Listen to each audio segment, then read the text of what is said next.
Hello, this is David D. Hilster. I'm a critical thinker, science dissident, and I'm here to tell you the truth about science. Something your university professor won't tell you, the mass media won't tell you, and certainly those science evangelists won't tell you. I am back from Canada, from Vancouver, the University of British Columbia, from CNPS 2017, where critical thinkers from all over the globe met to get together, to give papers, to discuss, and most importantly, network and work together. The CNPS, what is that? That's an organization founded actually in the early 1990s. We changed our name in 2013 to reflect our founder, who is John Chappell, a dissident scientist, a critical thinker of his time, went after relativity, and especially special relativity, and that group has grown all during that time, where we're up to almost 300 very active members, and of course we've cataloged over 3,000 dissident scientists from around the world.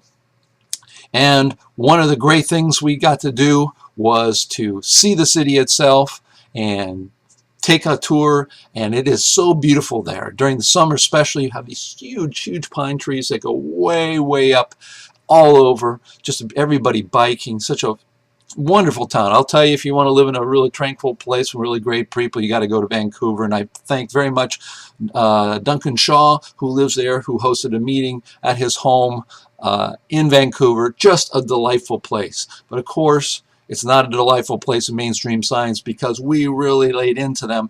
And of course, we had given our Lifetime Achievement Award to, in my opinion, my humble opinion, the most celebrated geologist of our time in expansion tectonics, to Dr. James Maxlow. I finally got to meet him. I had never met him before. I've talked to him for years and years, and I got a present from him, a collector's item. Actually, here it is.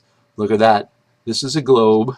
You're going, what the heck is that? You can see there's the United States, there's South America, Brazil, and of course you have Africa and Antarctica and Antarctica. You can see he signed it for me and dated it. He made this model. It takes a long time to make these models. And of course, the color coding you see on this is color coding of geology. And of course, you can see, and if you know about expansion tectonics, you can see here that you have these ridges. The sea floor bed has been growing. If you take those away, the Earth shrinks up, gets smaller and smaller into a smaller globe. And Dr. James Maxlow actually has reconstructed these globes all the way back before it was a molten ball. How did he do it? Geology. I got to meet him, got to talk with him. We got lots of plans in the future of how to put this information forward. And of course, we gave him the Lifetime Achievement Award for his work in expansion tectonics. There were lots of other people there. We had people from Africa, we had people from the United States, Canada, and Australia. Of course, that's where James Maxlow is from.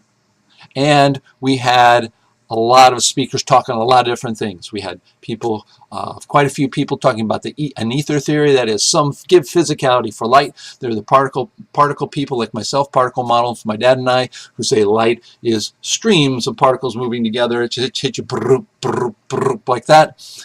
And of course, we had even new theories out there, including the space lattice theory by one of my favorite scientists, and he is Bruce Nappy. It's a space lattice theory. Hey, how can these theories exist when we already know, of course, that the mainstream has solved all the problems? No, it hasn't. We don't have a physicality for light. We don't have physicality for gravity. We don't have physicality for magnetic fields. None of that. So we're out there already beyond that, trying to come up with bigger, better, and more comprehensive models. So it is a great time for all. Of course, we have the eclipse coming up the 21st. Some of us are going to be looking into that, and maybe even doing some experiments, because some weird things happen during the eclipse, and I will talk about that in future segments. But I just want to tell you, it is grand. We had new members there. Lori Gardee talked about the how do you say those? I can never get that right, and I love them. Fractals, of course. The Mandelbrot set as a quasi-black hole. Oh my goodness. blasphemy, but no, it is really great. In fact, it has a lot in common with our particle model. So it's great to have new people like her. And of course, we had people like Peter Erickson talking about the square root of -1 and how our real number system is actually limited.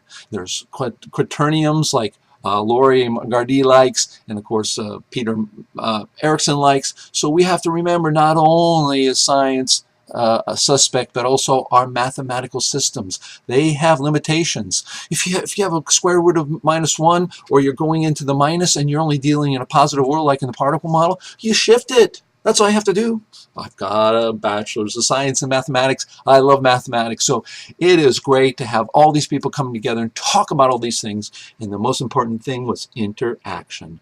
Between talks in the evenings and during the day, you always had a chance to interact with people face to face. And if you are talking about dissident science, critical thinking, new models, you've got people there who will understand you. And that's the most amazing thing. We hope to see you at CNPS 2018. That's going to be on the East Coast of the United States. We've already got people lined up to give Lifetime Achievement Awards, and we hope to see you there.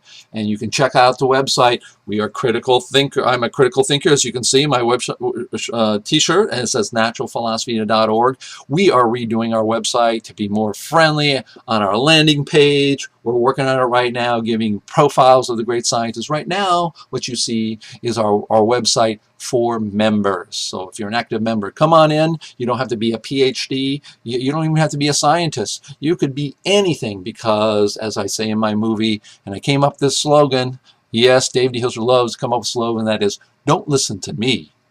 Listen to what I say. That means we don't care about your titles. If you get up there and you're a PhD from MIT, which we have, we'll listen to you, but we'll also listen to you if you're an artist and you have your ideas about the universe and you are putting the things in a scientific way. This isn't mumbo jumbo. These are scientific papers. We have a proceedings, which you can also buy online. We'll be putting that online very shortly as well, the proceedings for this conference. So again, remember, every time, what do I say all the time? I repeat to you over and over, don't take what anyone says on faith. Stay critical, stay thinking. I'm Dave D. Hilster. I'm back, and I'll be in your face as much as I can, many times a week. And as you know, I'm your science therapist. I will cure you of your intellectualism and make you become a critical thinker. Ciao for now. Oh yeah, ciao, we say in Portuguese. Because I lived in Brazil, my wife's Brazilian. Ciao means goodbye in Portuguese, not in Italian, which says ciao is for coming and going. Ciao, T-C-H-A-U, for now.